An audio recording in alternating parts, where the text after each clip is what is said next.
10 سے فی احوال الاشقیاء سورۃ الاعراف تفسیر ابن کثیر۔ الحمدللہ رب العالمین والصلاة والسلام علی اشرف الانبیاء والسید المرسلین سیدنا محمد وعلی آلہ واصحابہ اجمعین۔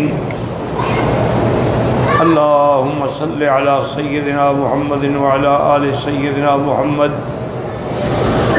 کما صلیت علی ابراہیم وعلی آل ابراہیم فی العالمین انک حمید مجید۔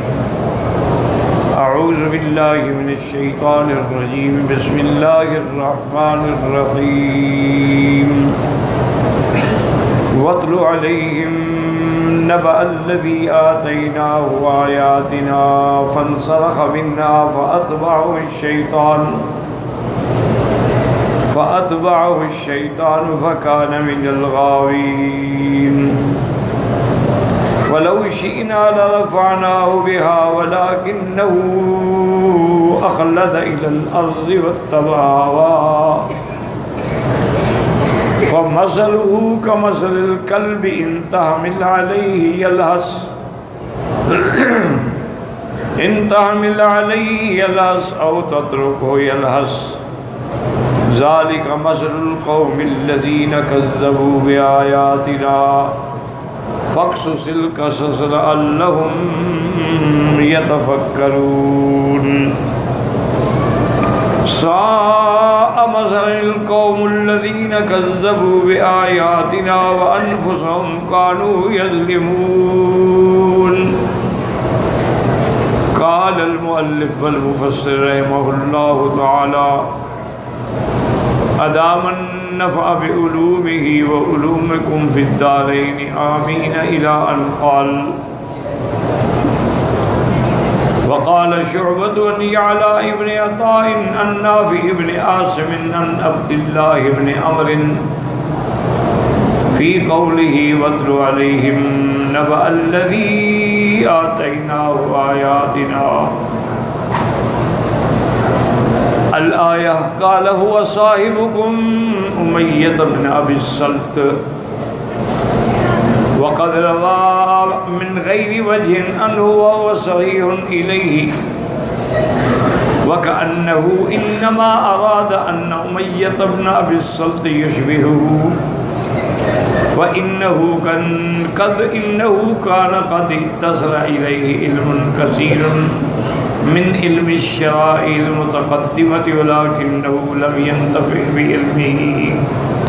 اب ہم یہ پڑھ رہے تھے کہ اللہ نے جو فرمایا کہ ان کو اس شخص کا قصہ بتائیں تو اس سے مراد کیا ہے۔ پہلا قول تو یہ تھا کہ بنو اسرائیل کا ایک آدمی تھا جس کا نام بلعم ابن باعورہ تھا، اور دوسرا قول اس میں یہ لکھا ہے علماء نے کہ وہ بہت بڑا مجاب الدعوہ تھا، اس کی دعائیں بہت جلدی قبول ہوتی تھیں۔ اچھا، اسی طرح ایک اور قول بھی ہے حضرت مجاہد اور حضرت اکرمہ سے، انہوں نے فرمایا کہ ہوا بلعام جو ہے اصل وہ قبیلہ ثقیف میں امیۃ ابن ابی الصلت جو ہے اس سے مراد وہ ہے، اور بھی کئی روایات سے اس کا نام لیا گیا ہے۔ اصل بات یہ ہے کہ امیۃ ابن ابی الصلت جو ہے یہ بھی اسی آدمی کی طرح تھا، یعنی اس سے ملتا تھا۔ اس کو بہت سارے علوم حاصل ہوئے، بہت بڑی کتابیں ملی شرائع متقدمہ کی، ولیکنہ لم ینتفع بعلمہ، لیکن اپنے علم سے فائدہ نہ اٹھائے۔ تو اصل علم بھی وہی ہوتا ہے جس سے آدمی کو نفع حاصل ہو۔ اسی لیے حضور صلی اللہ علیہ وسلم بھی یہ دعا فرماتے تھے، اللہم علمنی ما ینفع، مجھے وہ پڑھائیں، وہ سکھائیں، وہ دیں جو نفع پڑھائیں۔ لیکن اس کو اتنے علم ہونے کے باوجود اس نے اپنے علم سے فائدہ نہ اٹھایا۔ فإنه أدرك زمان رسول الله صلی اللہ علیہ وسلم فبلغت اعلامہ وآیاتہ ومعجزاتہ ظہرت لکل من لہ بصیرۃ ومع ھذا اجتمع بہ ولم یتبعہ، کہ یہ جو امیۃ ابن ابی سلط تھا اس کو سرکار دو جہاں صلی اللہ علیہ وسلم کا زمانہ بھی ملا، یعنی اس زمانے میں یہ تھا، اور اس کے بعد بہت بڑی کتابوں کے اندر اس نے حضور پاک کی نشانیاں، آپ کے معجزات، ساری چیزیں جو ہیں اتنی واضح تھیں کہ جس کو اللہ بصیرت عطا فرمائے وہ فوراً پہچانتے تھے کہ اللہ کے سچے رسول ہیں، لیکن اس نے حضور پاک کی اتباع نہ کی، اسلام نہ لایا۔ وَسَارَ إِلَى مُوَالَاةِ الْمُشْرِكِينَ وَمُنَاصَرَتِهِمْ وَإِمْتِدَاحِهِمْ، اس نے مشرکین سے اپنا تعلق رکھا، ان کے ساتھ موالات، ان کے ساتھ مدد کرنا، ان کی تعریفیں کرنا۔ وَرَسَا أَهْلَ بَدْرَ مِنَ الْمُشْرِكِينَ بِمَرْثِيَّاتٍ بَلِيغَةٍ قَبَّحَهُ اللَّهُ، کہ بدر میں جو مشرکین مارے گئے تھے ان کے لیے اس نے بڑے بڑے مرثیے لکھے، ان کی تعریف میں، ان کے غم میں بڑے مرثیے لکھے۔ وقد جاء في بعض الاحاديث انه ممن آمن لسانه ولم يؤمن قلبه، اور اسی کے بارے میں یہ بھی آیا ہے کہ وہ بندہ جو تھا اس کی زبان تو معلوم ہوتا تھا کہ مسلمان ہے لیکن دل میں اسلام نہیں تھا، یعنی بعض باتیں ایسی کی ہیں جو اسلام جس سے ظاہر ہوتا ہے، تو معنی یہ ہوا کہ بھی زبان تو مومن بن گئی لیکن خود مومن نہ بنا۔ فرماتی ہیں کہ فَإِنَّ لَهُ أَشْعَارًا رَبَّانِيَّةً وَحِكَمًا وَفَصَاحَةً، اس کے بڑے بڑے اشعار ہیں، ان میں بڑی بڑی حکمتیں ہیں، بڑی فصاحت ہے۔ وَلَكِنَّهُ لَمْ يَشْرَحْ اللَّهُ صَدْرَهُ لِلْإِسْلَامِ، لیکن اللہ نے اس کو سینہ اس کا اسلام کے لیے نہ کھولا، وہ مسلمان نہ ہوا۔ وقال ابن ابی حاتم حدثنا ابی قال حدثنا ابن ابی نمر قال حدثنا سفیان عن سعید الاعور عن اکرمۃ عن ابن عباس رضی اللہ تعالی عنہ فی قوله واتل علیہم نبأ الذی آتیناہ آیاتنا فانسلخ منها فأتبعه الشیطان قال هو رجل أوتي 3 دعوات يستجاب له فيهن وكانت له امرأة له منها ولد فقالت اجعل لي منها واحدة قال فلك واحدة فما الذي تريدين۔ انہوں نے لکھا ہے کہ ایک آدمی تھا بڑا عابد زاہد، اس کو 3 دعائیں ملی تھیں کہ اگر یہ 3 دعائیں ہیں یہ کرو گے تو قبول ہوں گی۔ اس کی بیوی تھی، اس سے اولاد بھی تھی، تو اس کی بیوی نے کہا کہ بھئی ایک دعا تو مجھ کو دے دو، تو اس نے کہا کہ اچھا ٹھیک ہے، فضا کی واحدہ ایک میں نے تجھ کو دیا، لیکن یہ بتاؤ تم کیا چاہتی ہو، دعا میں کیا مانگو گی؟ فَمَا الَّذِي تُرِيدِينَ قَالَتْ ادْعُوا اللَّهَ أَن يَجْعَلَنِي أَجْمَلَ امْرَأَةً فِي بَنِي إِسْرَائِيلَ، اور نے کہا بس یہ دعا کرو کہ میں بنی اسرائیل کی قوم میں سب سے زیادہ خوبصورت بن جاؤں۔ تو اس نے جب یہ کہا کہ فدعا اللہ وجعل، اور دعا کی وجعلها اجمل امرأة فی بنی اسرائیل، بڑی خوبصورت ہو گئی۔ فلما علمت ان لیس فیہم مثلها رغبت عنہ ارادت شیئا آخر فدعا اللہ ان یجعلها کلمة فصارت کلمة فذهبت دعوتان۔ جب وہ خوبصورت بن گئی اور اس کو یہ بھی تسلی ہو گئی کہ بنی اسرائیل میں میرے جیسی حسین عورت کوئی نہیں ہے، تو اب وہ بدبخت جو ہے وہ گناہوں کی طرف مائل ہو گئی۔ تو اس کو جب معلوم ہوا کہ بھئی اچھا میں نے اس کے لیے دعا کی، وہ خوبصورت اب اوروں کے ساتھ اسے تعلقات بنا لیے ہیں، تو اس نے دعا کی کہ یا اللہ اس کو کتیا بنا دے. وہ فصارت کلبتن، وہ کتی کی شکل میں تبدیل ہو گئی. فذهبت دعوتان، یعنی دو دعائیں تو گئی نا آپ کی.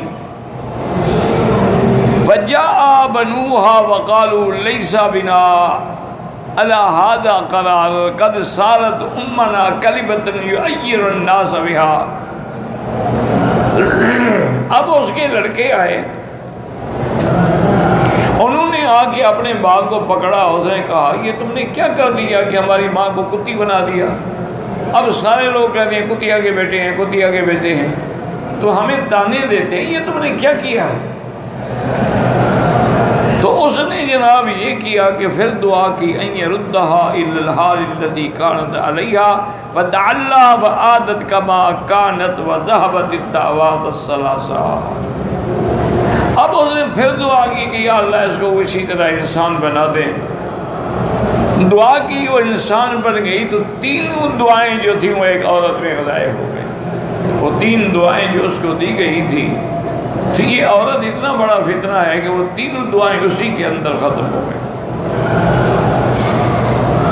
وَتُسَمَّى الْبَصُوصُ، اس کا نام یہ پڑ گیا کہ یہ بڑا مایوس شخص ہے. لیکن اس روایت کے اندر بھی کوئی سند جید نہیں ہے بلکہ غلبت ہے. وَأَمَّا الْمَشْهُورُ فِي سَبَبِ نُزُولِ هَذِهِ الْآيَةِ الْكَرِيمَةِ فَإِنَّمَا هُوَ رَجُلٌ مِنَ الْمُتَقَدِّمِينَ فِي زَمَنِ بَنِي إِسْرَائِيلَ كَمَا قَالَ ابن مسعود وغيره من السلف. اب مفسر رحمۃ اللہ علیہ فرماتے ہیں کہ صحیح بات یہ ہے، مشہور بات یہ ہے کہ یہ آیت مبارکہ جو ہے ایک بندے کے بارے میں ہے جو پہلے دور میں گزرا ہے بنو اسرائیل میں سے. حضرت ابن مسعود رضی اللہ تعالی عنہ اور دیگر صحابہ نے بھی اسی کو اختیار کیا. وقال علی ابن ابی طلحہ عباس هو رجل من مدینۃ الجبارین. حضرت علی ابن طلحہ روایت فرماتے ہیں کہ حضرت ابن عباس نے فرمایا اصل میں وہ بندہ جو تھا جبارین میں سے تھا. وہ جو بڑی قوم تھی نا جی، جو عمالقہ شام کے اندر بڑے طاقتور تھے. یقال له بلعام وکان یعلم اسم اللہ الاکبر، اس کے پاس اسم آدم تھا. وقال عبد الرحمن بن زید بن اسلم وغیرہ من علماء السلف. انہوں نے بھی لکھا ہے کہ کان مجاب الدعوت لا یسر اللہ شیئا الا آتاہ ایاہ، وہ جو بھی اللہ سے دعا مانگتا تھا اس کی دعا قبول ہوتی تھی. وَأَغْرَبَ بَلْ أَبْعَدَ بَلْ أَخْطَأَ مَنْ قَالَ، کہتے ہیں کہ ہاں اس بندے نے بہرحال بڑی غلطی کی ہے جس نے کہا کہ قد اوتی النبوۃ، کہ اس کو نبوت بھی ملی تھی پھر اس سے واپس لی گئی. یہ غلط بات، نبوت نہیں ملی تھی. رجل مستجاب الدعوات، آدمی تھا جس کی دعائیں قبول ہوتی تھیں. حکاہ ابن جریر ان بعضهم ولا يصح، لیکن یہ بھی قول درست نہیں ہے. وقال علی ابن ابی طلحہ عباس ان لما نظر موسیٰ علیہ السلام بهم یعنی بالجبارین ومن معه اتاه یعنی بلعم اتاه بنو امه وقومه وقالوا ان موسیٰ رجل جدی حدید ومعه جنود کثیرۃ. جب موسیٰ علیہ السلام اللہ کے حکم سے آئے بیت المقدس میں داخل ہونے کے لیے،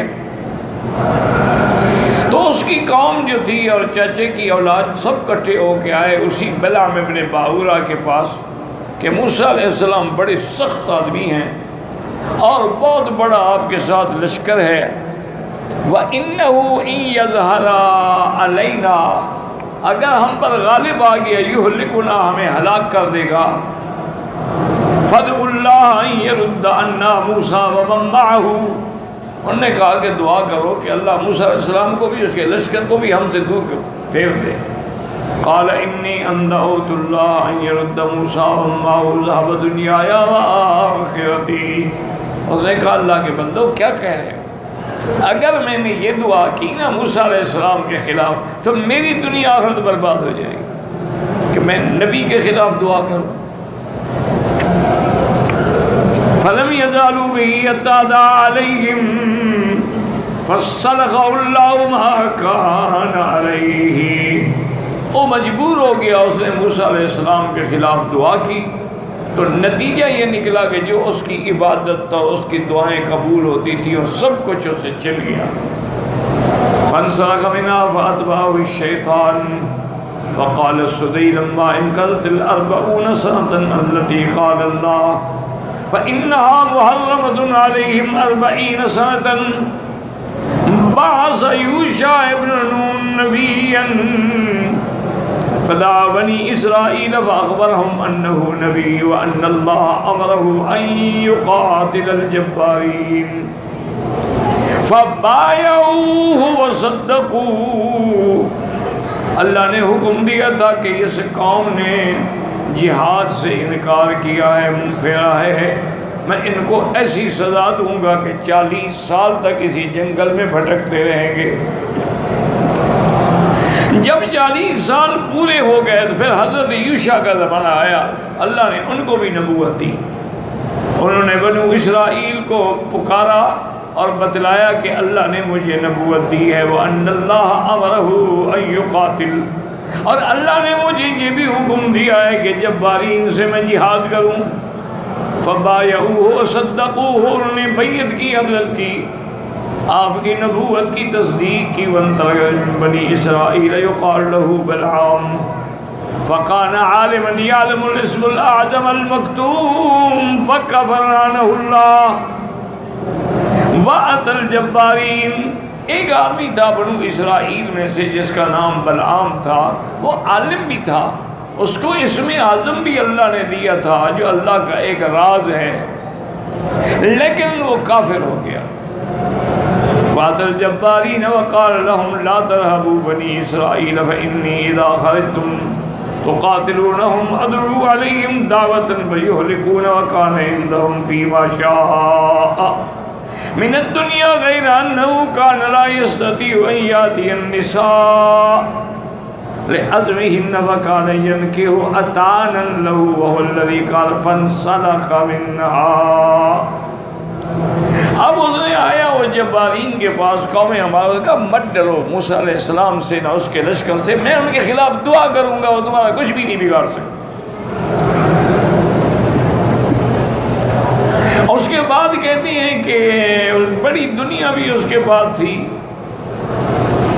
لیکن اللہ کی شان یہ ہے کہ وہ کسی عورت کے قریب نہیں آ سکتا تھا، تو اس کی ایک گدی تھی، اس کے ساتھ اس نے نکاح کر لیا۔ فنصرف، تو اللہ نے اس سے سب کچھ وہ چھین لیا جو اس کے پاس نیکی تھی، عمل تھا، دعا تھی۔ فَأَتْبَعَهُ الشَّيْطَانُ اسْتَحْوَذَ عَلَيْهِ وَعَلَىٰ أَمْرِهِ، اب شیطان اس پر مسلط ہو گیا۔ فَمَهْمَا أَمَرَهُ امْتَثَلَ وَأَطَاعَهُ، جو بھی شیطان کہتا اس کے حکم پہ چلتا۔ فَكَانَ مِنَ الْغَابِينَ مِنَ الْهَالِكِينَ الْحَائِرِينَ الْبَائِرِينَ، ان لوگوں میں ہوا جو ہلاک ہو گئے، برباد ہو گئے۔ وقد ورد في معنى هذه الآية حديث رواه الحافظ أبو يعلى الموصلي في مسنده حدثنا حيث قال حدثنا محمد بن مرزوق قال حدثنا محمد بن بكر السلط بن بهرام حدثنا الحسن قال حدثنا جندب الجبلي في هذا المسجد أن حذيفة يعني ابن اليمان رضي الله عنه حدثه قال رسول الله صلى الله عليه وسلم إن مما أخوف عليكم رجل قرأ القرآن حتى إذا رؤيت بهجت عليه وكان رداءه والإسلام اعترى إلى ما شاء الله انسلخ منه نبذه وراء ظهره وسعى على جاري بالسيف ورماه بالشرك قال قلت يا نبي الله أيهما أولى بالشرك المرمي والرامي قال بل الرامي وهذا إسناد جيد وصلت بن إبراهيم بهرام كان من ثقات الكوفيين ولم يرب بشيء سوى الإرجاء وقد وثقه الإمام أحمد بن حنبل رحمه الله ويحيى بن معين رحمه الله تعالى۔ حذیفہ بن یمان فرماتے ہیں کہ حضور پاک نے فرمایا کہ میں اتخوف علیکم، میں ڈرتا ہوں جیسے کہ پہلے ایک آدمی جس نے قرآن پڑھا، اللہ نے اس کو قرآن کی وجہ سے عزت دی، شان دیا، لیکن نتیجہ یہ نکلا کہ وہ اس چیز سے ہٹ گیا، اس راستے سے، اور قرآن کو چھوڑ دیا۔ وَنَبَذَهُ وَرَاءَ ظَهْرِهِ، اس نے ہمسائے کو جا کے تلوار سے حملہ کیا اور اس کو شرک کی طرف مائل کیا۔ تو ہم نے پوچھا یا رسول اللہ ان میں سے کون زیادہ مجرم ہے، مارنے والا یا مرنے والا؟ آپ نے فرمایا مارنے والا۔ اس کی سند بھی درست ہے، یہ سلط ابن بہرام جو ہے راوی ثقہ ہے، اس میں اور تو کوئی عیب نہیں، لیکن یہ مرجئہ میں تھا۔ لیکن امام احمد ابن حنبل رحمۃ اللہ علیہ اور یحییٰ ابن معین رحمہ اللہ تعالیٰ نے اس کی توثیق کی ہے کہ وہ راوی جو ہے وہ بالکل ٹھیک تھا اور اس کے اندر اور کوئی ایسی چیز نہیں ہے۔ وَلَوْ شِئْنَا لَرَفَعْنَاهُ بِهَا وَلَكِنَّهُ أَخْلَدَ إِلَى الْأَرْضِ وَاتَّبَعَ هَوَاهُ يَقُولُ تَعَالَى وَلَوْ شِئْنَا لَرَفَعْنَاهُ بِهَا، اگر ہم چاہتے تو اس کو ان چیزوں سے بچا لیتے، ان پلید چیزوں سے بچا لیتے، بالآیات التي آتیناہ إياها وَلَكِنَّهُ أَخْلَدَ إِلَى الْأَرْضِ أَيْ مَالَ إِلَى زِينَةِ الْحَيَاةِ الدُّنْيَا وَزَهَرَتِهَا، لیکن وہ دنیا کی زینت اور دنیا کی لذتوں میں پھنس گیا۔ وَأَقْبَلَ عَلَى لَذَّاتِهَا وَنَعِيمِهَا وَغَرَّتْهُ كَمَا غَرَّتْ غَيْرُهُ مِنْ غَيْرِ أُولِي الْبَصَائِرِ وَالنُّهَى، وہ بھی دنیا کی لذت میں ایسا پھنس گیا کہ بس نعوذ باللہ انہی کا ہو کے رہ گیا۔ وقال الراوي في قوله إنه أخلد إلى الأرض قال ترى له الشيطان على علوة من كنترة بالناس فسجدت الحمارة لله وسجدت بالأمر الشيطان۔ کہتے ہیں کہ اس نے دیکھا، شیطان کو بھی دیکھا کہ ایک بڑے اونچے مکان پہ بیٹھا ہے، اس کی جو گدی تھی نا اس نے تو اللہ کے آگے جھکی، لیکن یہ بدبخت جو تھا بلام یہ شیطان کو اس نے سجدہ کیا۔ وقضا قال عبد الرحمن جبیر بن نفیل وغیر واحد، وقال الامام ابو جعفر بن جریر رحمہ اللہ وقال من قصة هذا الرجل ما حدثنا محمد بن عبد الاعلى حدثنا المتنبي انه سئل الرجل عليهم نبأ الذي آتيناه وآياتنا فحدثهم سیار انه كان رجلا آدمی تھا جس کا نام بلعام تھا، وكان مجاب الدعوت، دعا قبول ہوتی تھی۔ قال وإن موسى عليه السلام أقبل في بني إسرائيل يريد الأرض التي فيها بلعام وقال الشام، جب موسیٰ علیہ السلام لشکر لے کے آئے شام کی طرف، فرعب الناس من رعبا شديدا فاتوا، وہ ڈر گئے لوگ کہ حضرت موسیٰ سے بڑا لشکر ہے، بلعام کے پاس آئے۔ فقالوا ادعوا الله على هذا الرجل وجيشه، انہوں نے کہا موسیٰ علیہ السلام اس کے لشکر کے خلاف دعا کرو۔ قال حتى اوامر ربی، او حتى اوامر کہ میں سوچ لوں۔ فامر في الدعاء عليهم فقيل له لا تدعوا عليهم، حکم دیا کہ مت دعا کرو نبی کے خلاف،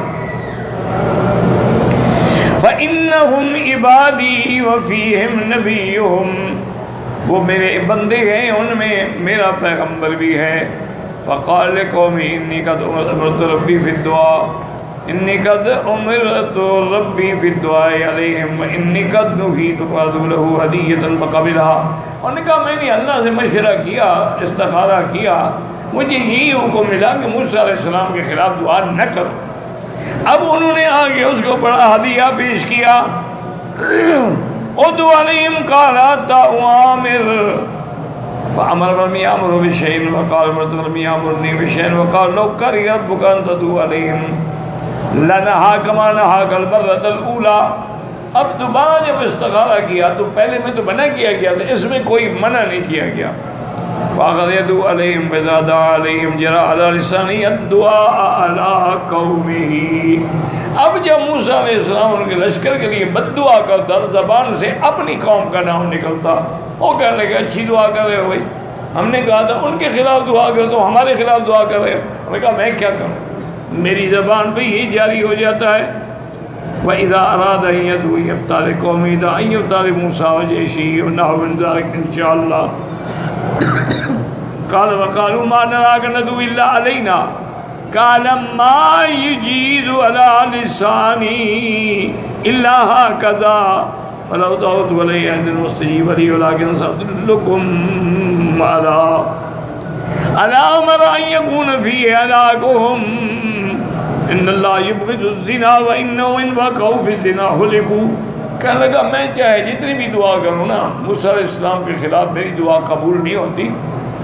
ہاں میں تمہیں ایک راستہ بتاتا ہوں کہ تم خوبصورت لڑکیاں جو ہے نا ان کو بالکل سنگار کے تیار کر کے بھیجو اس کی قوم میں. اس کی قوم اگر زنا میں پڑ گئی نا تو پھر ہلاک برباد ہو جائے گی. ان اللہ یبغض الزنا، چونکہ اللہ کو زنا سے پسند نہیں، اللہ بغض ہے. اللہ پاک نے زنا کو بڑا جرم قرار دیا ہے. وَإِنَّهُمْ إِنْ وَقَعُوا فِي الزِّنَا هُلِكُوا وَرَجَوْا أَن يُهْلِكَهُمُ اللَّهُ وَأَخْرَجَ النِّسَاءَ تَسْتَقْبِلُهُمْ فَإِنَّهُمْ قَوْمٌ مُسَافِرُونَ فَعَسَىٰ أَن يَضْرُبُوا فَيُهْلِكُوا. نے کہا تم اپنی لڑکیوں کو بھیجو، جائیں استقبال کریں، ملیں. مسافر ہیں لوگ، مدتوں سے اپنی عورتوں سے جدا ہیں، ان کو صبر نہیں آئے گا، لازم یہ زنا میں پڑ جائیں گے. کہتے ہیں فَفَعَلُوا فَأَخْرَجُوا النِّسَاءَ تَسْتَقْبِلُهُمْ قَالَ وَكَانَ لِلْمَلِكِ ابْنَةٌ فَذُكِرَ مِنْ حَسْبِهَا وَاللَّهُ أَعْلَمُ بِهِ. اس کے بعد جب وقال ابوها من او بالآم لا تمكني نفسك الا من موسى قال وقعوا في الزنا قال فأتى على ست من أسباب بني إسرائيل وأتى على نفسها وقال ما أنا بممكنة نفسي إلا من موسى فقال إن منزلتي كذا وكذا وإن من حالي كذا وكذا فأرسلت إلى أبيها تستعمره فقال لها مكني قال يأتي رجل من بني هارون معه الربع فأيد عنها قال أيد الله بقوة فانتزمهما جميعا ورفعهما على رمي فراح الناس. تو ایک ان میں بہت زیادہ خوبصورت لڑکی تھی. بہت لوگوں نے کہا نہیں میں تو موسیٰ علیہ السلام کے بغیر اور کسی کو نہیں ملوں گی. پھر قوم بنی اسرائیل کا ایک سردار تھا، وہ آیا، اس نے کہا میں بہت بڑا سردار ہوں، تو موسیٰ علیہ السلام کے بجائے میرے ساتھ تعلق رکھ لو. اس نے کہا کہ میں اپنے والد سے پوچھوں گی. انہوں نے پوچھا، اس نے کہا اچھا ٹھیک ہے یہ بھی بڑا سردار ہے، اس کے ساتھ تم تعلق بنا لو. اس نے اس کے ساتھ تعلق بنایا. آیا ایک آدمی من بنی ہارون علیہ السلام کی قوم میں سے، اس کے پاس نیزہ تھا. اس نے وہ نیزہ جو تھا نا ایسا نیزہ مارا کہ وہ دونوں، اور مرد بھی عورت بھی دونوں، اور نیزے پر لٹکا لیا اس نے. جب ان کو دیکھا انہوں نے صلی اللہ علیہ وسلم، تو بہرحال اس کے باوجود بھی یہ ہے کہ اللہ تبارک و تعالیٰ نے ان پر ایک بیماری بھیجی طاعون کی، اللہ معاف کرے، جس سے تقریباً 70,000 بنی اسرائیل، چونکہ وہ زنا میں پڑ گئے تھے، 70,000 بنو اسرائیل جو ہیں وہ مارے گئے. واللہ اعلم. اسی لیے الحمدللہ میں نے کئی دفعہ عرض کیا ہے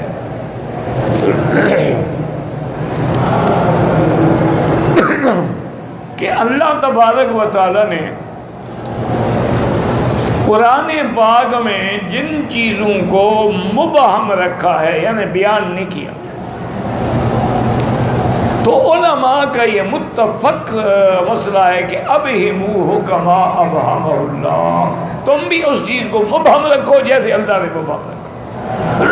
اللہ چاہتے تو بیان فرما دیں، جب اللہ نے بیان نہیں کیا تو بحث کرنے کی ضرورت کیا ہے؟ اسی لیے قرآن پاک میں مثلا اصحاب کہف کا قصہ ہے، اللہ نے ان کا نام نہیں لیا، اصحاب الکہف. اب اس میں پڑھنا اور سابقہ کتابوں سے ان کے نام ڈھونڈنے، تو یہ یعنی تکلیف مالا یطاق ہے، یہ کوئی اچھی بات نہیں. اسی طرح اللہ تبارک و تعالی نے قرآن میں موسیٰ علیہ السلام کی ماں کا نام بھی لیا، وَأَوْحَيْنَا إِلَىٰ أُمِّ مُوسیٰ، موسیٰ کی اماں، لیکن نام نہیں لیا. اب بلا وجہ ہم نام ڈھونڈتے رہے.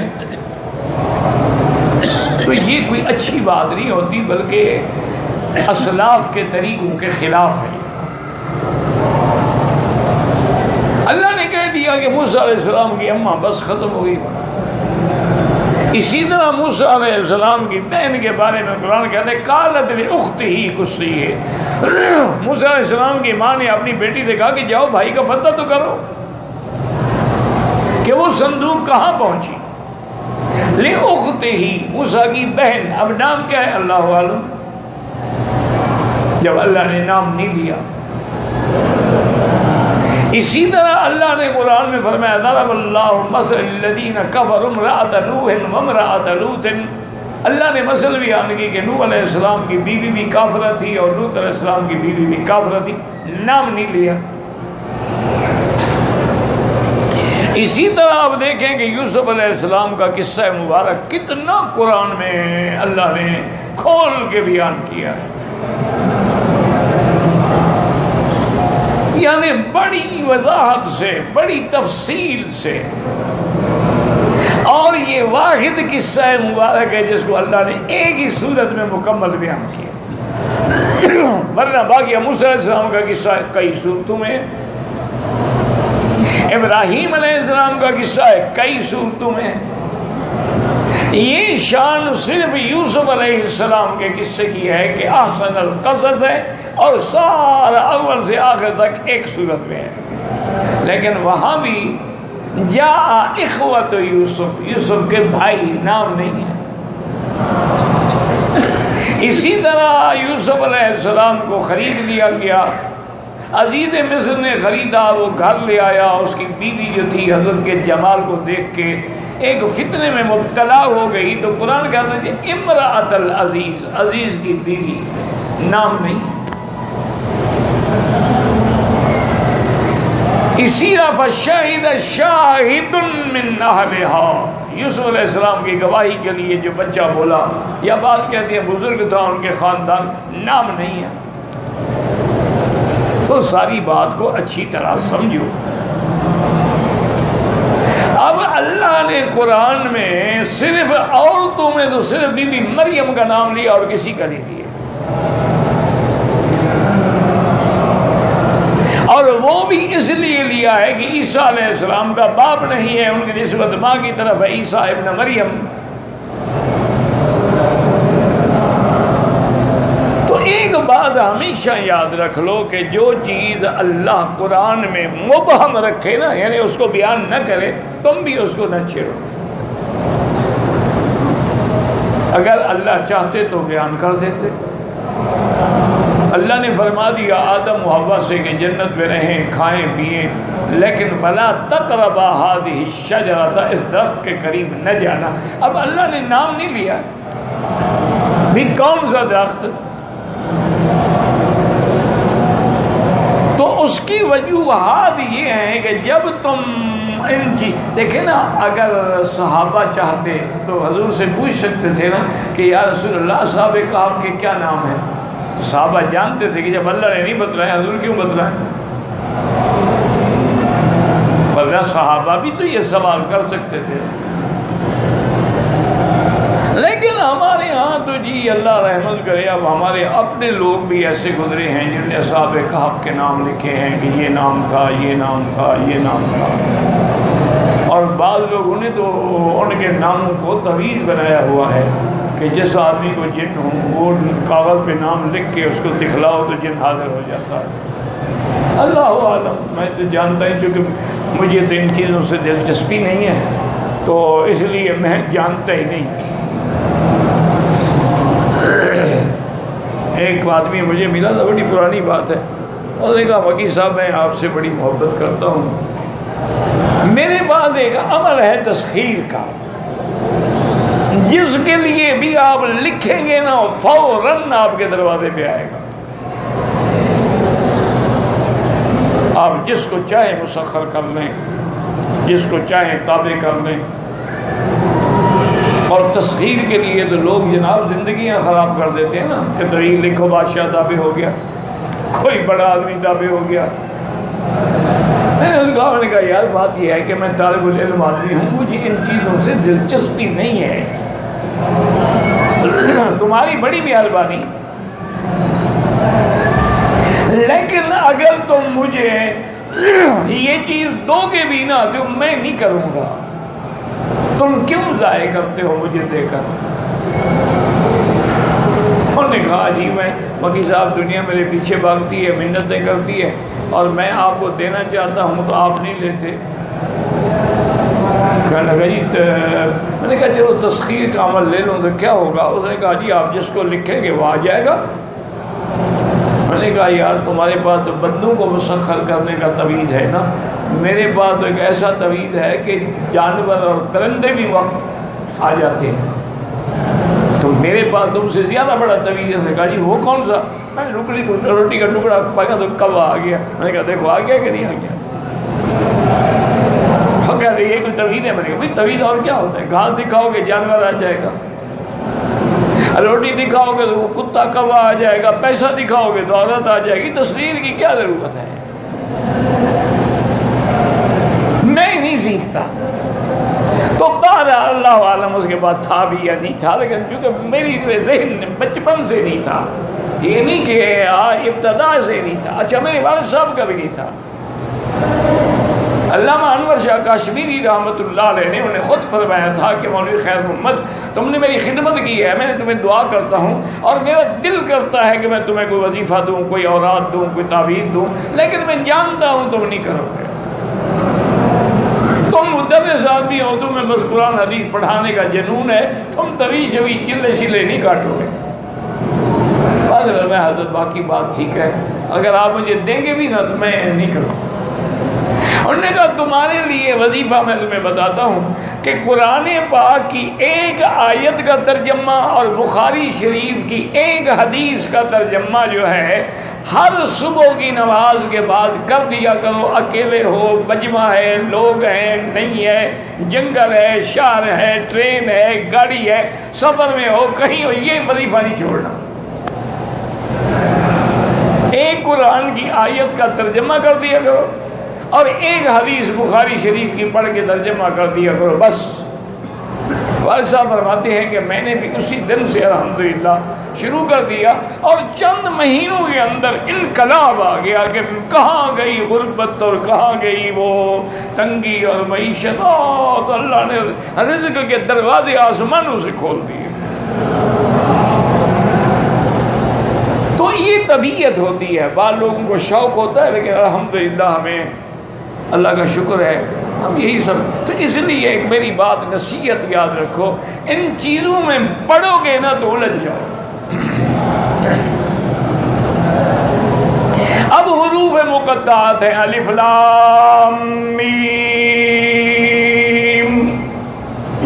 اللہ نے بیان نہیں کیا کہ اس سے کیا مراد، اس لیے جو بڑے بڑے لوگ ہیں نا وہ آگے لکھ دیتے ہیں اللہ اعلم بمرادہ، ان لفظوں کی مراد جو ہے وہ اللہ جانتے ہیں، کوئی بندہ نہیں۔ لیکن ہمارے مولوی کہاں خاموش رہنے والے تھے، انہوں نے جناب ڈھونڈ لیا، انہوں نے کہا کمال ہے، یہ تو علم ہے جو ہر کسی کو نہیں ملتا، ہمیں ملا ہے یہ علم کہ الف لام میم میں الف سے مراد اللہ ہے، لام سے مراد جبریل ہے اور میم سے مراد محمد رسول اللہ۔ لوگوں نے کہا واہ واہ سبحان اللہ، دیکھو جی یہ ہے حضرت، یہ ہے علم، ان کو علم لدنی ملا ہے، اللہ نے ان کے دل میں ڈالا ہے۔ جب تم نے یہ حرکت کی نا جی، شیعہ کہاں خاموش رہنے والے تھے، ان کے بعد بھی تو بڑے بڑے آیت اللہ ہیں نا، ان کے بعد بھی تو بڑے بڑے مجتہد ہیں۔ انہوں نے کہا جناب قرآن میں ہمارا واقعہ موجود ہے، کاف ہا یا عین صاد، کاف سے کربلا، یہ سے مراد یزید ہے، ہے سے مراد ہلاکت یزید ہے، عین سے مراد عطش حسین ہے اور صاد سے مراد صبر حسین، انہوں نے بھی بنا لیا۔ اگر تم نہ بناتے تو وہ باطل فرقہ کبھی جرأت نہ کرتا۔ تم نے اذان سے پہلے صلاۃ و سلام کی بدعت کا اضافہ کیا، اذان کے بعد صلاۃ و سلام کی بدعت کا اضافہ کیا، جمعہ کے دن بعد نماز کے کھڑے ہو کے صلاۃ و سلام پڑھنے کی بدعت کو رائج کیا. شیعہ نے اذان کے اندر اضافہ کر دیا علی ولی اللہ خلیفۃہ بلا فصل. انہوں نے کہا یہ تم باہر کرتے ہو، ہم خود اذان بڑھا دیتے ہیں.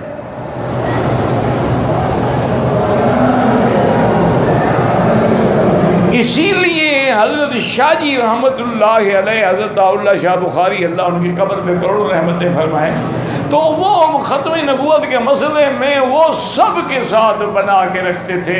بریلوی بھی ہوتے تھے، شیعہ بھی ہوتے تھے، ہر جماعت کے ساتھ. وہ کہتے جو ختم نبوت کے لیے کام کرے گا نا تو بس بخاری اس کا خادم. ایک شیعہ کا بہت بڑا شمسی، بہت بڑا ان کا یعنی وہ عالم بھی تھا اور شاہ جی کا بھی عاشق تھا، اور ختم نبوت کے مسئلے پر شاہ جی کے ساتھ جیل بھی گیا. تو ایک دن شاہ جی بیٹھے تھے مجلس میں، فرمانے لگے دل تو میرا بڑا کرتا ہے کہ لا الہ الا اللہ محمد الرسول اللہ لا نبی بعدہ ولا رسول بعدہ. یہ ہر بندے کو میں یاد کرواؤں کہ جب کلمہ پڑھے تو یہ بھی ساتھ پڑھے، تاکہ اس کے دل و دماغ میں ختم نبوت کا عقیدہ جو ہے کلمہ پڑھتے ہوئے بیٹھ جائے.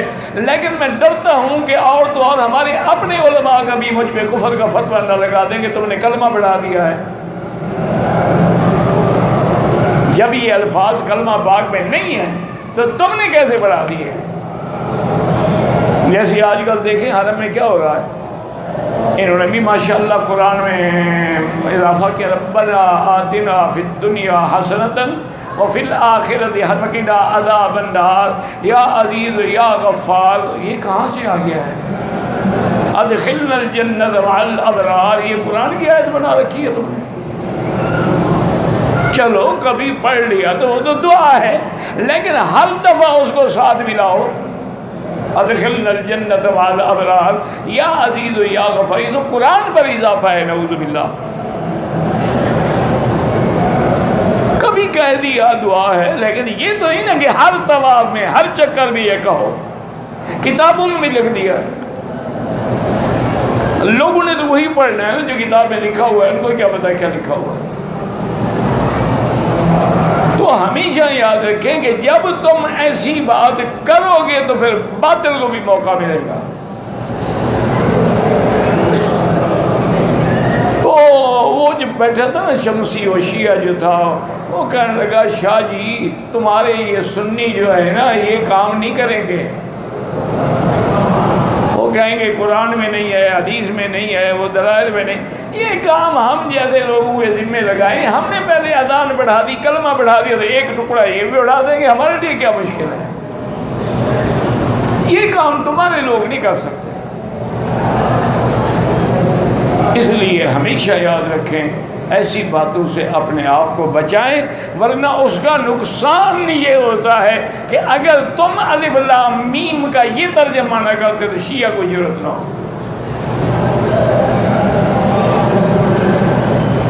اگر تم نے اللہ نے فرمایا اس درخت کے قریب نہ جاؤ، ٹھیک ہے کوئی درخت ہے، کوئی ضروری ہے، ہم نے اس درخت کو ڈھونڈنا ہے، ہم نے کاشت کرنا ہے، اس کی کلمیں لگانی ہے اپنے باغ میں. لیکن مولویوں نے ڈھونڈ نکالا کہ وہ گندم کا درخت تھا. گندم کے تو درخت ہی نہیں ہوتے پاگلو، گندم کے کھیت ہوتے ہیں. گندم کا درخت تو ہم نے آپ سے پہلی دفعہ سنا ہے کہ گندم کا بھی کوئی درخت، اور قرآن کہتا ہے درخت. تو غلط کام کرنے کا نتیجہ غلط ہے. تو اس لیے ہمیشہ اب دیکھیں نا جی، اس میں قرآن نے بیان نہیں کیا کہ وہ آدمی کون تھا، بس کوئی تھا اللہ کا بندہ. اب جو انہوں نے ڈھونڈنا شروع کیا، کسی نے کہا بلعام تھا، کسی نے کہا امیہ بن ابی سلط تھا، کسی نے کہا کچھ تھا، کسی نے کہا کچھ تھا. ضرورت کیا تھی؟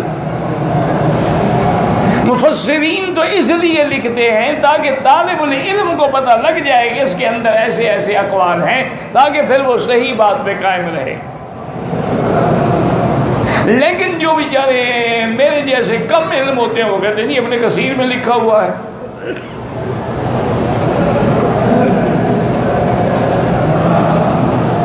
اسی لیے ہمیشہ ایک اصول یاد رکھ لو کہ ابہمو ہو کما ابہمہ اللہ، جس بات کو اللہ نے چھپایا ہے نا اس کے بعد رہنے دو۔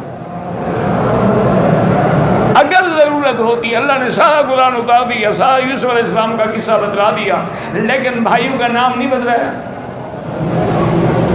اللہ چاہتے بتلا دیتے، ضرورت ہی نہیں تھی نا، قصہ تھا یوسف کے بھائیوں کا، اب نام کوئی بھی ہو۔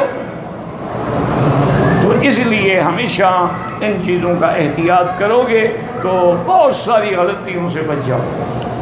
جیسے میں نے کل بھی بتایا تھا نا، انہوں نے کالی کملی والا حضور کا خطاب بنایا ہوا ہے نا، اور نکالا کہاں سے کہ یا ایھا المزمل، بھی مزمل کا معنی کالی کملی والا کہاں ہے؟ مزمل کا معنی ہے کپڑے میں لپٹنے والے، وہ کوئی بھی کپڑا تھا۔